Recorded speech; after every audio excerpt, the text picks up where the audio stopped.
Considérons la fonction f de x définie par sinus x fois sinus 1 sur x. Alors c'est une fonction f qui est définie partout sauf en 0 parce qu'on a une annulation du type 1 sur x, donc qui est définie sur R étoile. Et par les théorèmes d'opération de la continuité et de composition, on sait que f est aussi continu sur R étoile. Donc la question, c'est qu'est-ce qu'on peut faire pour la valeur x égale 0? Alors on va commencer par regarder la limite de f en 0. Alors calculons valeur absolue de f de x, c'est valeur absolue de sinus x multiplié par valeur absolue de sinus 1 sur x. Ceci étant le sinus d'un nombre, c'est tout le temps plus petit que 1, et on a donc que valeur absolue de f de x est plus petit que valeur absolue de sinus x. Quand x tend vers 0, sinus x tend vers 0, et donc on a bien montré que f de x a une limite quand x tend vers 0 qui vaut 0. On va pouvoir ainsi prolonger f par continuité. Qu'est-ce que ça signifie? On va pouvoir définir une fonction f tilde qui, elle, est définie de R dans R, donc qui est définie partout, même en 0. Comment est définie cette fonction? À x, on associe, soit on associe f de x si x est différent de 0, donc on associe sinus x fois sinus 1 sur x, et on associe 0, donc la valeur limite qu'on a trouvée, si x égale 0. Et on a tout fait pour que cette fonction f tilde soit une fonction continue sur R. Clairement, elle est continue en dehors de 0 parce qu'elle est définie comme f, qui elle-même est continue. Et puis en 0, on s'est débrouillé pour mettre la valeur qui est la limite de f, donc elle est bien continue partout.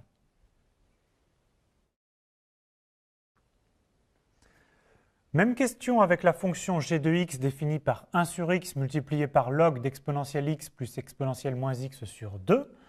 Cette fonction est définie sauf en 0 parce qu'on a une annulation, et par les théorèmes généraux sur la continuité, elle est continue sur R étoile. La question qui se pose, c'est qu'est-ce qu'on peut dire pour le prolongement par continuité en x égale 0? Alors la meilleure façon de voir qu'il y a une limite, c'est de considérer la fonction k de x égale à log d'exponentielle x plus exponentielle moins x sur 2. On remarque à ce moment-là que la fonction g de x, c'est en fait le taux d'accroissement k de x moins k de 0 sur x moins 0. En effet, k de 0 vaut 0. K de x, c'est exactement cette expression-là, et donc on divise par x et on obtient bien g de x. Donc ceci est le taux d'accroissement de la fonction k de x. La fonction k de x est dérivable, et donc on sait que quand x tend vers 0, ce taux d'accroissement tend vers la dérivée k' de 0.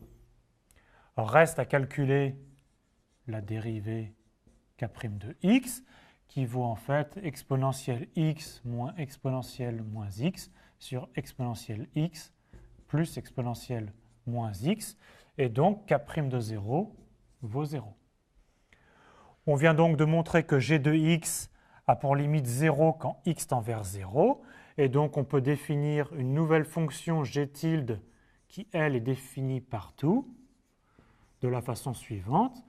À x, on associe g de x si x est différent de 0, donc on associe cette expression-là, et si x égale 0, on associe 0 si x égale 0. Et comme on a vu qu'elle était continue en dehors de 0 et admet pour limite 0 en 0, cette fonction g tilde est continue. On a bien prolongé g par continuité.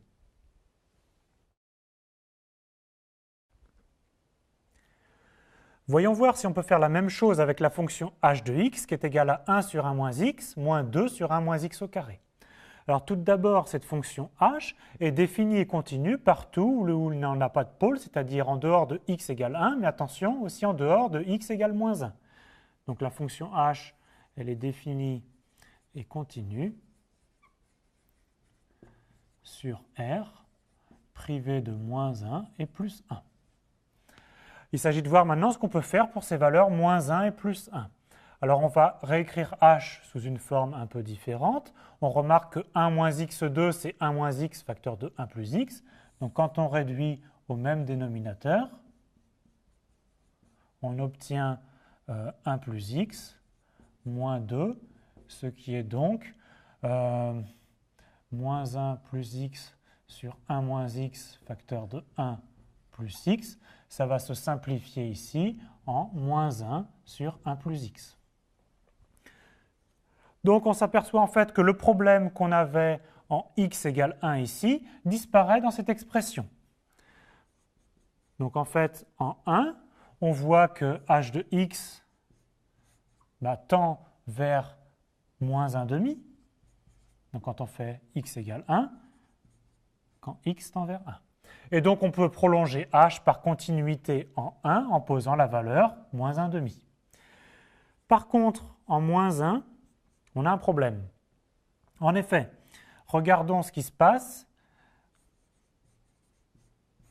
quand x tend vers moins 1 par valeur supérieure.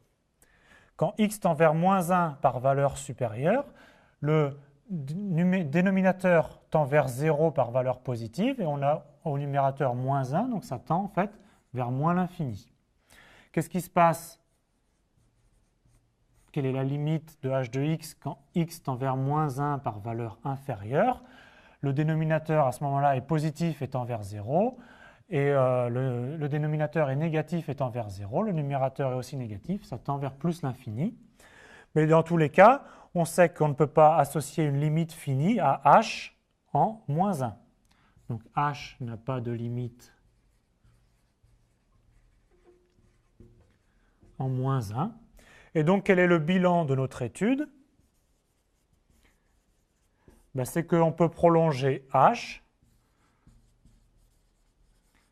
H se prolonge par continuité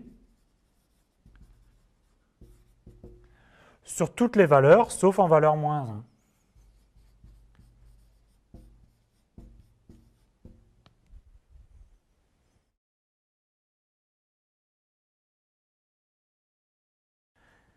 Rappelons le principe du prolongement par continuité.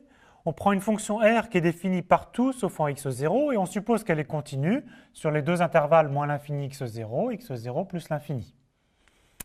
Alors, le prolongement par continuité consiste à trouver une nouvelle fonction f tilde qui, elle, est définie partout, y compris en x0, et qui est définie de la façon suivante.